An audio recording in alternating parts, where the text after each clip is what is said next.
Nacional da Torre do Tombo, em Lisboa, está guardado um dos mais incríveis tratados históricos. Há mais de 500 anos, em 1494, Portugal e Espanha dividiam o mundo. A 370 léguas das ilhas de Cabo Verde era traçado um meridiano que delimitava zonas de influência. As terras e os mares a leste seriam de Espanha, as terras e os mares a oeste seriam de Portugal. Estava celebrado aquele que ficaria para a história como o Tratado de Tordesilhas.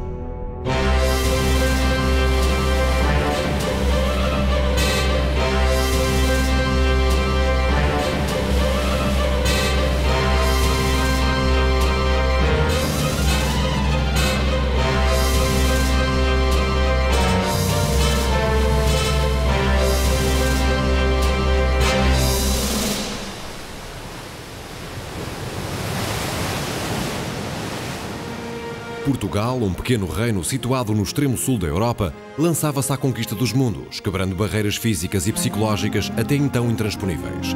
Da idade dos mundos fechados, dominado por medos e mitos, à idade do mundo em movimento, Portugal esteve na vanguarda.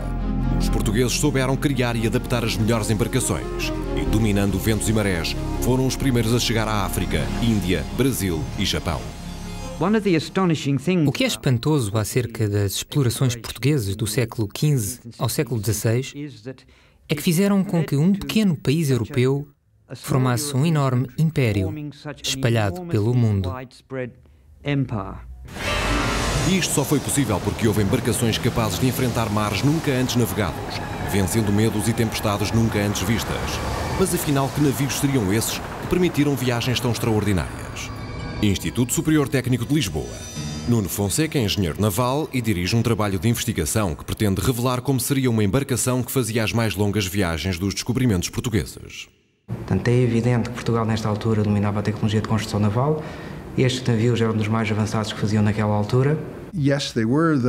Eram tecnologia de ponta. Visto por esse lado, é parecido com o vai-vem espacial. O vai-vem é o melhor que se pode construir na aviação espacial. Da mesma forma, os navios construídos para as descobertas eram os melhores navios da altura. Estamos a falar da utilização de tecnologia de ponta. É o melhor que há em cada momento. Simplesmente uma coisa é ir para o espaço com a parafernália imensa de computadores atrás e com uma capacidade de programação e preparação das viagens que existe hoje em dia, e outra coisa é ir para o mar no século XVI. Era muito mais difícil a vida a bordo dos navios veleiros no século XVI do que viver a bordo do Space Shuttle. Isso até se prova porque hoje há turistas espaciais e no século XVI por turismo ninguém navegava. Se pensarmos que somos muito avançados, cometemos um grande erro. Porque se recuarmos 500 anos, percebemos que houve uma capacidade extraordinária das pessoas para pegar na tecnologia contemporânea e usá-la de uma forma que lhes permitiu fazerem coisas que nenhum de nós poderia fazer hoje. Empreendimento organizado de descobrimento a longo prazo, o feito dos portugueses foi mais moderno, mais revolucionário do que as largamente celebradas proezas de Colombo. Não existe uma única pessoa entre nós que hoje seja capaz de fazer o que um navegador português conseguiu fazer há 500 anos. Apesar de terem dado início a uma época fabulosa de descobrimento e exploração do mundo, os navios dos descobrimentos são quase totalmente desconhecidos. Hoje, sabe-se mais sobre os navios de há 2000 anos do que sobre os navios dos séculos XV e XVI. Porquê? Não há quase nada escrito acerca da construção dos navios da Idade Média. As pessoas não escreviam acerca de como se faziam as coisas. Isto traduz uma situação curiosa. É que os portugueses chegaram ao Japão 120 anos depois de terem iniciado os descobrimentos, com toda a evolução que isso significa, sem que existisse qualquer tratado técnico de construção naval. O que, em rigor, significa também que entre 1420, 1421 e até cerca de 1570, quando aparece o primeiro texto técnico, todo o nosso trabalho é feito sem documentos feitos por técnicos ou com conhecimentos técnicos que nos expliquem como são exatamente as embarcações. Se recuarmos 500 anos, percebemos que o trabalho nos estaleiros se baseava na passagem oral do conhecimento. Um mestre tinha conhecimentos que eram transmitidos de pai para filho com a documentação mantida secreta, não porque se reportasse à construção de navios secretos, mas por uma razão que se define de uma forma muito simples, é o sigilo profissional. Havia uma política de enorme confidência, não chamaria sigilo talvez seja exagerado. Lembramos que os reis, na altura, e sobretudo Dom João II, era um político, e ele sabia que um dos segredos do seu sucesso era, com certeza, evitar a concorrência. Por vezes, Dom João II distribuía falsas informações para distrair, digamos assim, os seus adversários. Estaleiros de Vila do Conde. Rogério de Oliveira é almirante e arquiteto naval. Esta é a sua mais recente obra, a réplica de uma nau que terá feito uma das primeiras viagens entre a Europa e o Oriente no final do século XV. Mas se não existem certezas quanto às características dos navios dos descobrimentos, com que fundamento está a ser construída a réplica da nau de Vila do Conde? Pode-se dizer que ela foi projetada para representar uma nau que construída segundo os regimentos da época pudesse ter existido. Isto quer dizer que o navio foi projetado com base na iconografia da época e nas regras de construção que se admitem existir nessa data. Depois, com a ajuda de um modelo computacional criado para o efeito, Rogério de Oliveira chegou à forma atual. E no caso do Instituto Superior Técnico? Por um lado, estamos a utilizar vestígios arqueológicos de uma nau da Índia que foi encontrada à entrada do Rio Tejo. Por outro lado, estamos a utilizar os tratados de construção naval dos finais do século XVI e início do século XVII. No entanto, estamos a desenvolver trabalho também com os modelos computacionais mais avançados que existem neste momento. Estamos a bordo de uma embarcação que se considera ser uma réplica tão exata quanto é possível de uma caravela dita dos descobrimentos. Depois de ter sido posta em causa a execução de uma réplica credível por falta de informação, Rogério de Oliveira aceitou o desafio. Não teve receio das críticas e assumiu eventuais desvios em relação ao que seria uma verdadeira embarcação quinhentista. Assim surgiram as réplicas Vera Cruz, Boa Esperança e Bartolomeu Dias. Os historiadores da náutica e os marinheiros têm debatido sobre a fiabilidade dessas réplicas. É muito difícil chegar a uma conclusão. With replicas of Portuguese ships, acho que o que se descobriu foi que estas embarcações eram mais complexas do que se pensava. Talvez até mais avançadas do que se pensava. E tinham problemas que desconhecíamos. Quem olhar, por exemplo, para a réplica da caravela que se encontra hoje ancorada em Lagos, à primeira vista diz que é um navio demasiado alto, que tem um centro de gravidade muito acima do nível do mar e que terá dificuldades em navegar. Tem proporções que lhe permitem ter um centro de gravidade, penso eu, que extremamente estável. Pelo menos da nossa experiência até agora com navegação. A caravela Boa Esperança já enfrentou grandes tempestades, com vagas de 12 metros. Já navegámos com água pelo sobrado do Salão, com as nossas bombas de fundo, a trabalhar constantemente, dia e noite, para manter o nível da água. Se não fossem os meios adequados e modernos que temos a bordo, já tínhamos ido ao fundo. Mas quando o navio está de facto a navegar com as velas armadas e com o vento forte, ele navega perfeitamente e controla perfeitamente a ondulação. Por isso é difícil dizer que não é uma réplica adequada. A grande prova é elas serem capazes de navegar até ao Cabo da Boa Esperança. Fui um dos poucos estrangeiros a ser membro da tripulação da caravela Boa Esperança durante alguns anos. E para além de um grande privilégio, foi muito divertido para alguém que é historiador de assuntos marítimos. Fizemos várias viagens juntos. Há pessoas que têm ainda muitas dúvidas quanto à fiabilidade e à segurança que os elementos de informação nos transmitem. Há outras pessoas que consideram que a maior parte dos problemas estão resolvidos. Creio que entre todos ninguém pode afirmar de certeza absoluta do que sabe o que é a caravela dos descobrimentos. Do nosso ponto de vista, não existem atualmente elementos históricos onde nos possamos basear para fazer uma reconstrução fidedigna da caravela portuguesa. E vai haver sempre debate até nós conseguirmos encontrar uma caravela intacta através de processos arqueológicos. Francisco Alves é diretor do Centro Nacional de Arqueologia Náutica e Subaquática e a sua mais recente descoberta pode ser um contributo decisivo para o estudo das caravelas portuguesas do século XV. Será que o tão desejado vestígio arqueológico afinal já foi encontrado? O que temos aqui perante nós são as próprias peças do navio da Ria de Aveiro, conhecido por Ria de Aveiro A. A escavação do vestígio permitiu tirar imediatamente uma primeira conclusão. A extremidade traseira do navio era em tudo semelhante ao descrito no livro primeiro de Arquitetura Naval de Batista Lavanha, escrito em 1608. Então será que afinal esta caravela é de princípios do século XVII? Só há uma forma de o saber: proceder à análise por radiocarbono. Depois de 4 datações, não há margem para dúvidas. A caravela escavada na Ria de Aveiro é de cerca de 1450. Foi encontrado o mais antigo vestígio à escala internacional de uma caravela dos descobrimentos. Curiosas são as semelhanças entre o navio e as páginas do tratado, escrito 150 anos depois. Parece saído da própria página do Lavanha, o coço da Ria de Aveiro A. Mas há outras coincidências entre o tratado escrito em 1608 e o vestígio encontrado em Aveiro.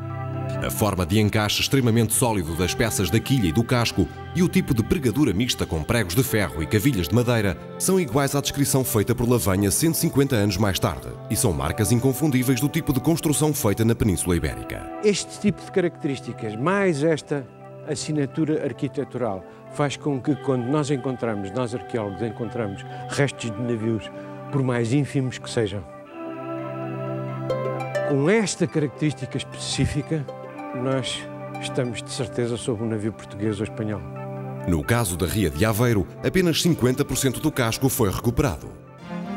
Mas qual seria então a principal característica da caravela? Acima de tudo, o que distinguia a caravela das restantes embarcações era o facto de ter vergas oblíquas com velas triangulares, também conhecidas por pano latino. Isto dava à caravela uma vantagem que outros navios não tinham. Que era a vantagem da caravela? A caravela, contrariamente ao que era a navegação tradicional europeia, podia navegar quase contra o vento, isto é, brulinava, como hoje em dia se diz. Em África, ao longo da costa do Saara até à Zona Verde, que era a navegação mais crítica nessa altura e que demorou mais tempo a ultrapassar esse problema, os ventos e as correntes empurram-se quase sempre no mesmo sentido. E, portanto, era relativamente simples ir para o sul. Era muito complicado voltar porque se vinha contra o vento. De facto, foi o navio revolucionário para conseguir explorar o Atlântico. A caravela era uma embarcação ágil que conseguia velocidades notáveis contra o vento. É o antepassado dos barcos de corrida ou é um barco de regata de há 600 anos? Bem, esta caravela chegou a atingir 9 nós. E no passado há registro das caravelas de atingirem 6, 7, 8 nós. Dos navios de grandes dimensões estavam provavelmente entre os mais rápidos dos séculos XV e XVI. As caravelas como esta há 600 anos era o equivalente aos barcos da Taça América. Não, isso está errado. Não são navios de competição de forma alguma. Os navios de competição foram feitos a pensar apenas na velocidade. As caravelas foram feitas para resolver diferentes tipos de problemas. O que fazia da caravela uma embarcação tão boa é que podia navegar em águas pouco profundas. Era um navio muito versátil e manobrável. Podiam ir mais longe, levavam mais carga e podiam navegar em sítios onde os outros navios não podiam.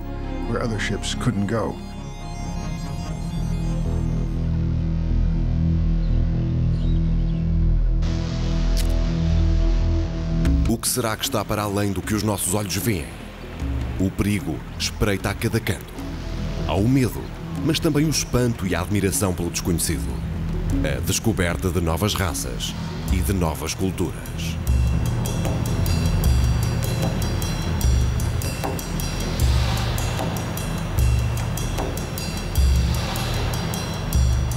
Mas quais são afinal as origens da caravela? Há quem defenda que ela resulta da evolução de embarcações árabes e há quem acredite que ela deriva do caique, uma embarcação tradicional do Algarve. Será que a caravela é uma invenção portuguesa? Seguramente que a caravela é um tipo de navio parecido com o que já era conhecido no Mediterrâneo, embora adaptado pelos portugueses para uma função específica que era nova. Uma das qualidades dos portugueses era serem muito bons a fazer versões híbridas da tecnologia já existente na Europa. Levaram dos países do norte da Europa navios muito pesados, construídos para o Mar do Norte, e juntaram as velas latinas usadas no Mediterrâneo. Ao combinar estas duas tecnologias muito especializadas, os portugueses criaram algo completamente novo.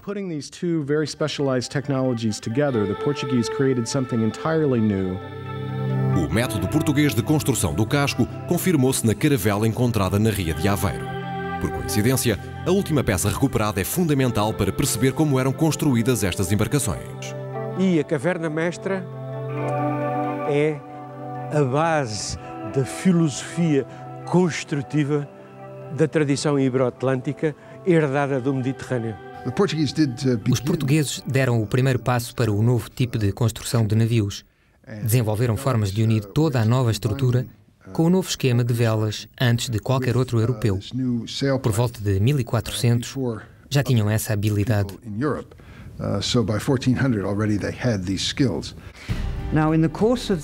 No decorrer do século XV, os portugueses, primeiro sob o comando do infante Dom Henrique e mais tarde especialmente sob o comando de Dom João II, conseguiram começar a dominar o Atlântico Sul, que era uma área totalmente desconhecida para os navegadores antes desse período.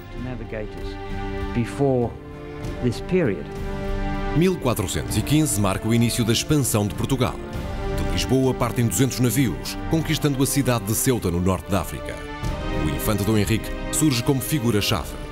É a primeira iniciativa no seu desejo de converter muçulmanos à religião católica e de conquistar terras além de Portugal. Numa época em que a tese de Ptolomeu fazia crer que o Oceano Atlântico encerrava em África e o Índico era um mar fechado, em que todos achavam que o Atlântico estava cheio de monstros e alguns acreditavam que as embarcações caíam no abismo porque o mundo acabava ali, os portugueses lançavam-se à conquista desse oceano desconhecido e temido, iniciando a grande epopeia dos descobrimentos. Eu pessoalmente considero que o infante Dom Henrique é talvez a figura decisiva em todo o processo dos descobrimentos portugueses, porque a verdade é esta: o mais difícil é começar e o mais difícil é que alguém comece. E esse alguém que começou todo o processo que transformou a história da humanidade, que começou verdadeiramente a Idade Moderna, foi o infante Dom Henrique. E isto porquê? Porque antes do infante Dom Henrique ninguém queria arriscar. Foram necessárias 15 tentativas, ordenadas pelo infante Dom Henrique, para que os marinheiros portugueses conseguissem finalmente dobrar o Cabo Bujador. Aconteceu em 1434, a bordo de uma pequena barca comandada por Gilianas. Vencidos os medos e as tempestades, estava aberto o caminho para o Atlântico Sul. Os portugueses tinham provado que era possível navegar no Atlântico, mas as características dos ventos e das correntes obrigavam doravante à utilização de uma embarcação mais versátil, a caravela. Foi com esta embarcação que os portugueses prosseguiram a exploração da costa ocidental de África. A sua presença ao longo da costa foi sendo assinalada pela colocação de padrões, que ainda hoje são visíveis em alguns pontos do continente africano.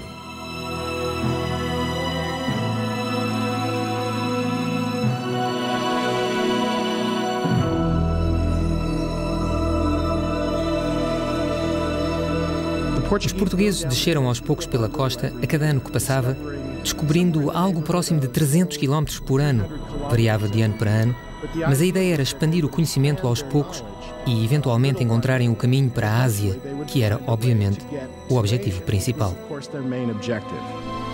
Será o Atlântico um mar fechado, como defende Ptolomeu, ou uma porta para o Oriente, como acredita o rei português Dom João II?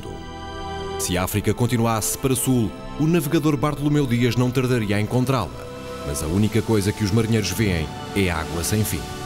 Após dias de tempestades nunca vistas noutros mares, Bartolomeu Dias decide rumar para norte. Os marinheiros portugueses tinham finalmente dobrado o Cabo da Boa Esperança, a bordo de uma caravela. Aquilo que nenhuma outra embarcação tinha conseguido antes, tinha sido alcançado pela caravela portuguesa: dobrar o Cabo das Tormentas. Existiam dois caminhos marítimos completamente separados durante milhares de anos que, de repente, se juntaram. Esta proeza foi inteiramente portuguesa. Disso não há dúvidas. Depois do regresso a Lisboa, em finais de 1488, os navegadores deram conta ao rei da impossibilidade de prosseguir viagem para lá do Cabo da Boa Esperança, por não terem navios suficientemente fortes para enfrentar os mares tenebrosos que ali existiam. A caravela de descobrir tinha concluído a sua missão. 10 anos mais tarde, Vasco da Gama completaria a mais extensa viagem marítima até então realizada na história da humanidade. Vasco da Gama chegava à Índia a bordo de um outro tipo de navio, a nau. Ou seja, são precisos navios que reúnam um certo número de condições, que consigam navegar no mar durante muito tempo, com uma capacidade de resistência às dificuldades da navegação propriamente ditas e que depois tenham uma grande capacidade de carga. É neste quadro que aparece a nau. A nau era um navio do futuro.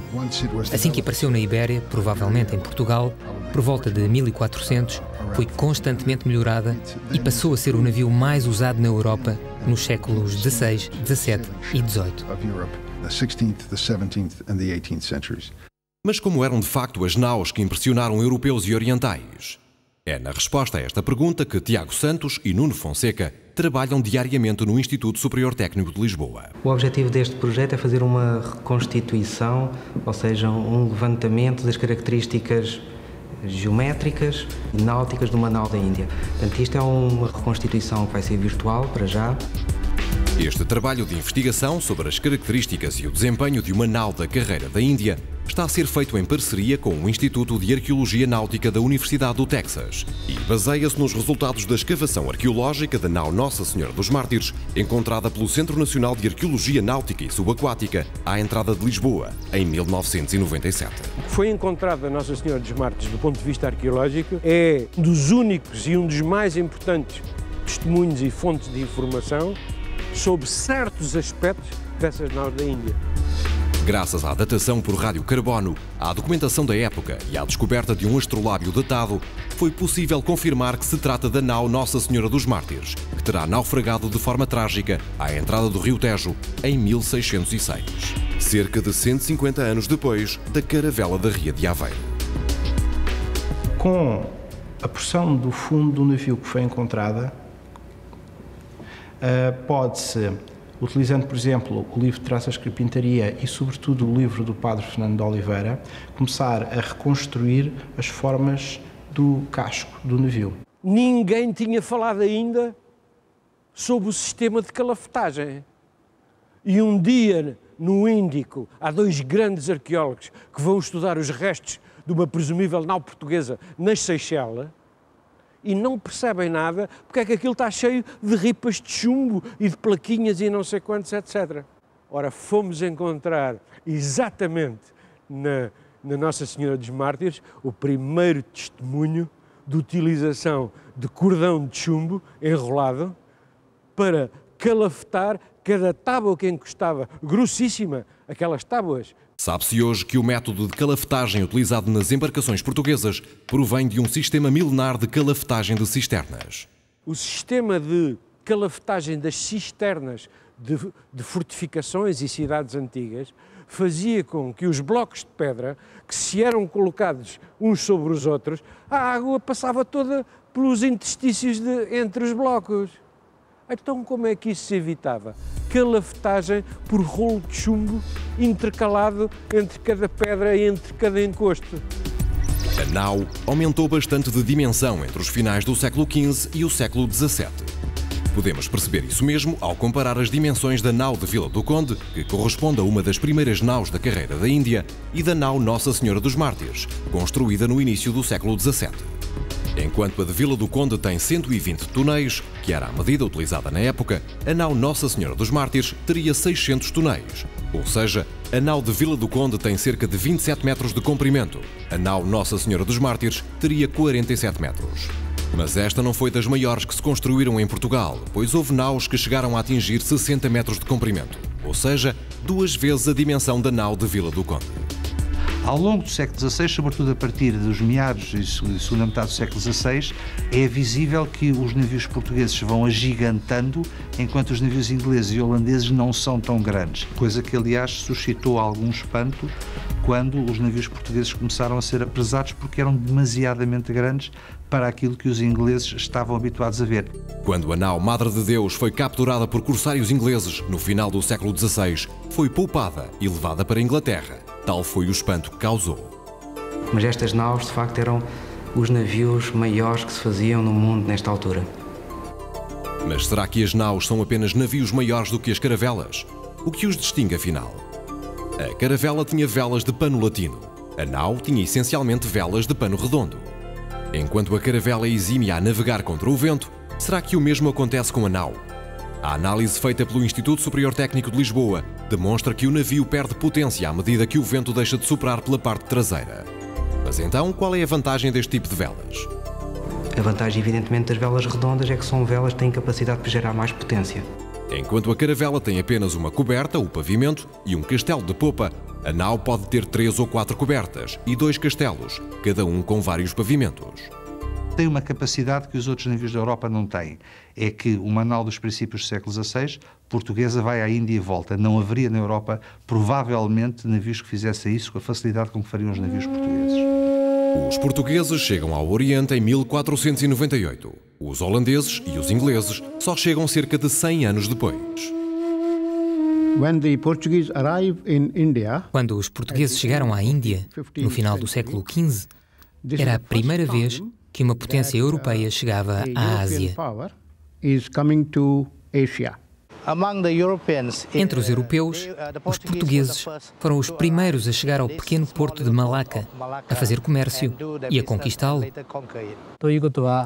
Esta foi a primeira vez que os europeus pisaram solo japonês. Pode-se assim dizer que os portugueses foram o primeiro contacto que o Japão teve com o Ocidente. Em 1500, Pedro Álvares Cabral sai com uma armada de 13 navios com destino à Índia. Descobre o Brasil e prossegue viagem para o Oriente, tornando-se no primeiro navegador do mundo a ligar 4 continentes: Europa, América, África e Ásia. Iniciava-se assim a carreira da Índia, que os portugueses iriam explorar nos séculos XVI e XVII. O comércio, que até aí era feito por via terrestre, com muitos intermediários, passa a ser dominado pelos portugueses por via marítima. Imagine, por exemplo, em preços atuais, se um quilo de pimenta custava 10 euros no sul da Índia, através da rota terrestre ele chegaria à Europa valendo 1000 euros, suponhamos. Se os portugueses conseguem ir diretamente à fonte buscar esse produto, é essa a ideia básica, portanto vão ter lucros imensos e, de facto, durante quase um século vão ter o monopólio do comércio com o mundo asiático. Os portugueses dinamizaram a economia asiática, alargando as trocas e redes comerciais a uma maior escala, redimensionando o comércio asiático. Os portugueses, quando foram para o Índico, tentaram sempre que possível estabelecer acordos com os reis locais. Quando não foi possível estabelecer esses acordos comerciais, os portugueses tiveram de conquistar esses territórios aos muçulmanos. Só entre Moçambique e o Oriente, os portugueses construíram mais de 50 fortalezas marítimas. Hormuz, no Irão, Goa, na Índia e Malaca, na Malásia, foram pontos-chave que o estratega português Afonso de Albuquerque conquistou no início do século XVI.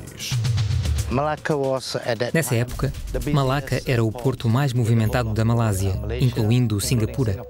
Era o centro do comércio, portanto todos vinham negociar a Malaca.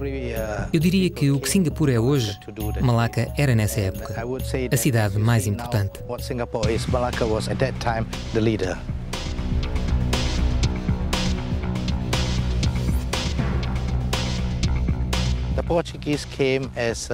Os portugueses eram guerreiros marítimos e a sua intenção era conquistar muitas terras. Portanto, não traziam as mulheres. Desse modo, muitos deles casaram com mulheres locais e os seus descendentes ficaram cá. É por isso que ainda hoje temos muitos descendentes dos portugueses. Michael Banerjee é um dos 15.000 descendentes de portugueses em Malaca. No século XVII, Portugal perdeu o domínio da cidade a favor dos holandeses, mas isso não apagou as ligações culturais que existem ainda hoje. As pessoas continuam a falar português. Falam português crioulo, que é o português parecido com o de há 500 anos. Podem considerar-nos um museu vivo. Será que a réplica que existe no porto de Malaca tem alguma ligação às naus portuguesas de há 500 anos?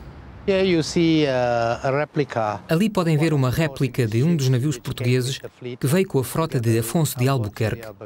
Esta réplica foi construída pelo Estado em memória da frota que conquistou Malaca.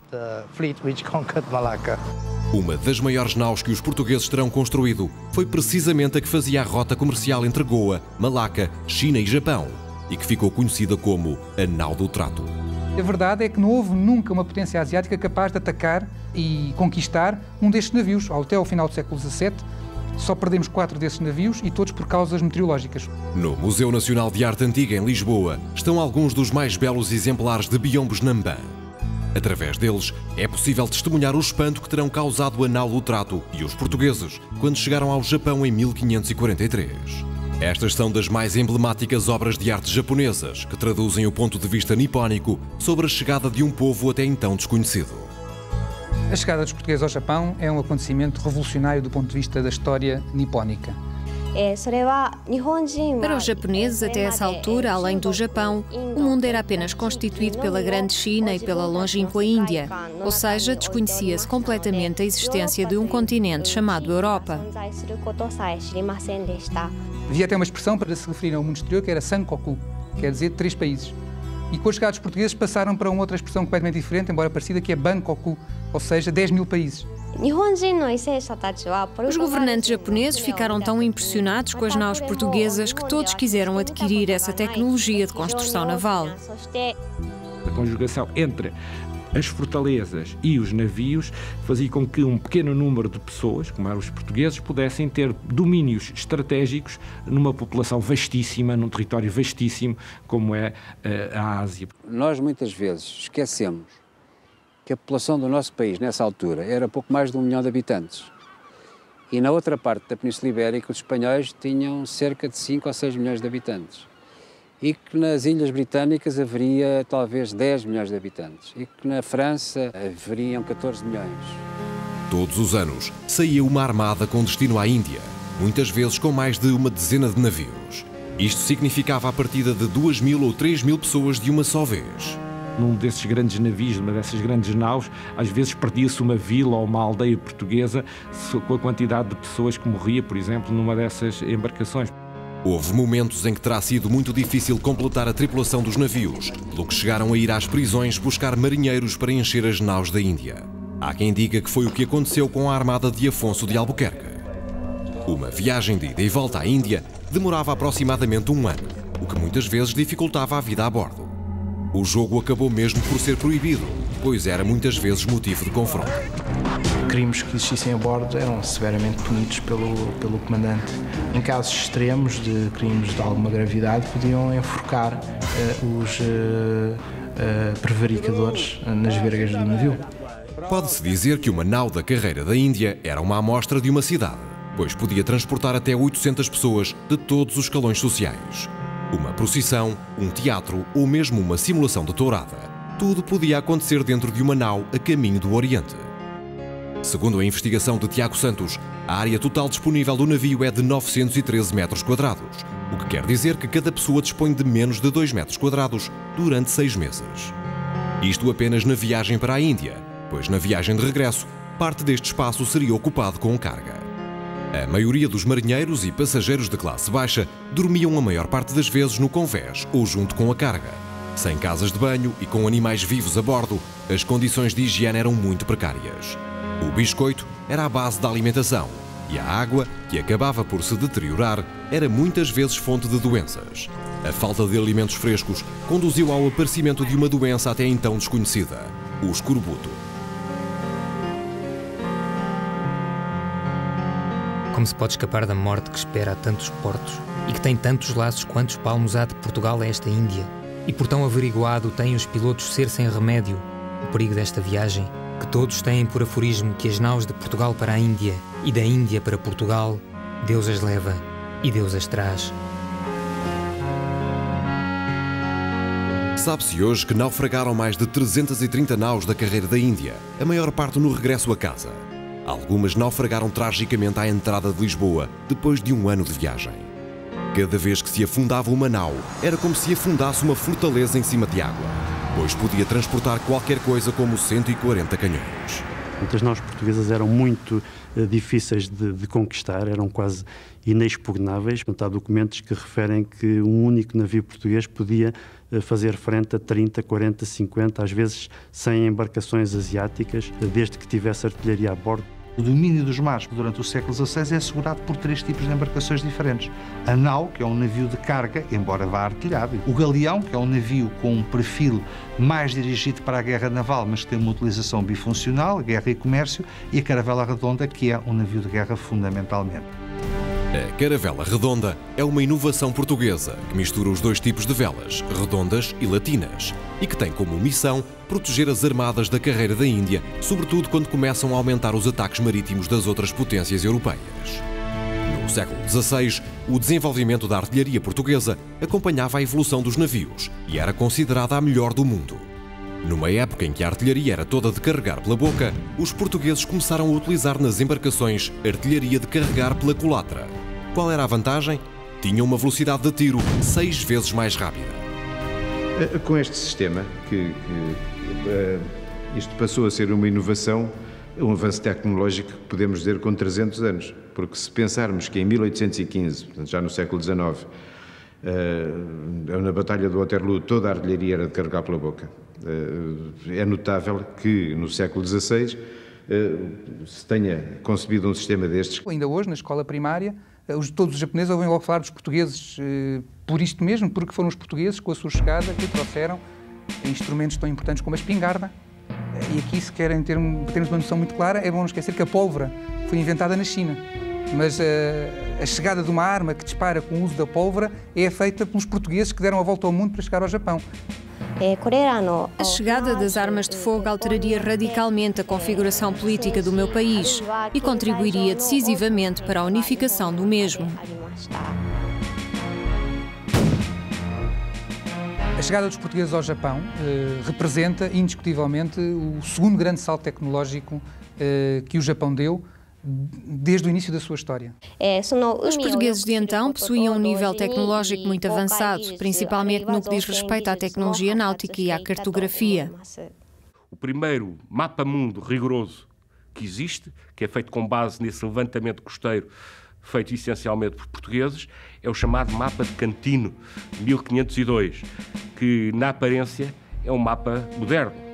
Esse mapa de Cantino só conhecemos hoje em dia por uma razão, é que era um mapa de um espião. O Porto de Lisboa era frequentemente visitado por espiões, enfim, da vizinha Castela, por espiões vindos de Itália, enfim, no caso do célebre Cantino, que conseguiu ter acesso ao mapa padrão português. Portanto, Cantino não era o nome do autor do mapa, mas sim do espião que trabalhava ao serviço de um duque italiano. Nos séculos XV e XVI, os cartógrafos portugueses eram dos mais cobiçados da Europa, fruto dos conhecimentos que iam adquirindo sobre novas terras e do rigor que aplicavam nas cartas. Um outro progresso muito importante da ciência, talvez mais importante ainda que a cartografia, foi a orientação, isto é, saber-se onde é que se estava. Os marinheiros holandeses e ingleses não tinham os navios nem o sistema de navegação que os portugueses tinham. Por exemplo, não conseguiam medir a latitude e os portugueses já o faziam em meados do século XV. E para isso começaram a usar instrumentos de navegação que foram adaptações para o mar daquilo que já se usava em terra para funções geodésicas. E o primeiro instrumento foi o quadrante. Quadrante, astrolábio náutico e balestilha, instrumentos que os portugueses adaptaram da terra para o mar. A partir da posição da estrela polar ou do Sol, podiam navegar longe da costa, sem se perderem. A navegação que o Vasco da Gama faz pelo Atlântico Sul é, de facto, uma das navegações mais extraordinárias que alguma vez na história se fez, porque, como digo, foi com certeza a primeira vez que alguém fez uma navegação que não fosse simplesmente a direito durante 3 meses sem ver costa e sem se perder. Implicou com certeza um grande esforço científico anterior e, sobretudo, muita coragem de um rapaz de 27 anos, que era a idade que Vasco da Gama tinha. Já sabemos que a nau apenas atingia a performance desejada se tivesse vento pela popa, isto é, pela parte de trás. Ora, para que isso acontecesse, era necessário escolher a melhor rota para chegar à Índia. Por isso, as naus deveriam sair de Lisboa em março para que as condições fossem as mais favoráveis. O navio devia seguir junto à costa ocidental de África até sul de Cabo Verde. Nesta zona, os ventos predominantes são aqui ventos do nordeste e, portanto, o navio fazia este percurso com o vento pela popa e pela alheta, portanto, ventos favoráveis. Junto ao Equador, existe uma zona de calmarias. Por isso, os navegadores portugueses tinham de fazer uma alteração de rumo. A solução era atravessar o Atlântico em direção ao Brasil. E faziam isto com o objetivo de começar aqui a apanhar os alísios de sueste, aproximadamente de lado, ou seja, de través. Quanto mais a sul conseguissem chegar, mais segura era a viagem. Acontecia por vezes que os navios subiam demasiado ou chegavam ao Brasil tarde demais. E nesses casos, os ventos alísios passavam a ser desfavoráveis. E quando isso acontecia, os navios eram empurrados para junto aqui da costa do Brasil, a norte, e umas vezes ficavam ali, esperavam ali que o inverno passasse, outras vezes acontecia mesmo voltarem para Lisboa. A travessia do Atlântico era a parte mais complicada da viagem e aquela que exigia mais perícia dos navegadores portugueses.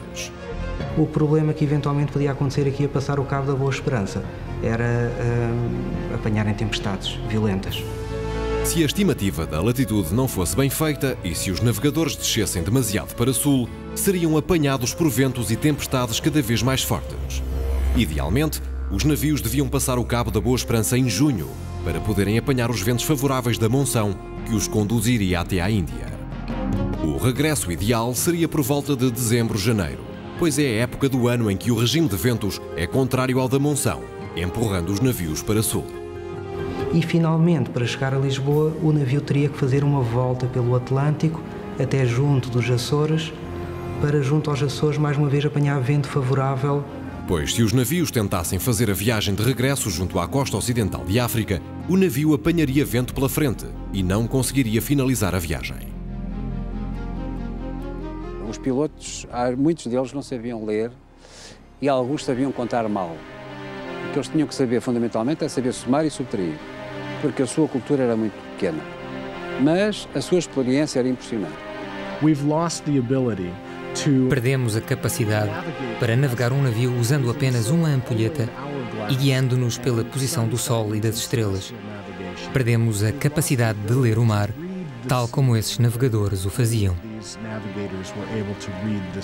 Se agora for à fragata Álvares Cabral ou à Vasco da Gama, o que vê é os oficiais e os sargentos e as praças dentro de um compartimento, com ar-condicionado ou aquecido, e praticamente não têm contacto com o vento. Todo o ar que nós respiramos dentro do navio é filtrado e é monitorizado de forma a garantir uma qualidade ambiental muito elevada.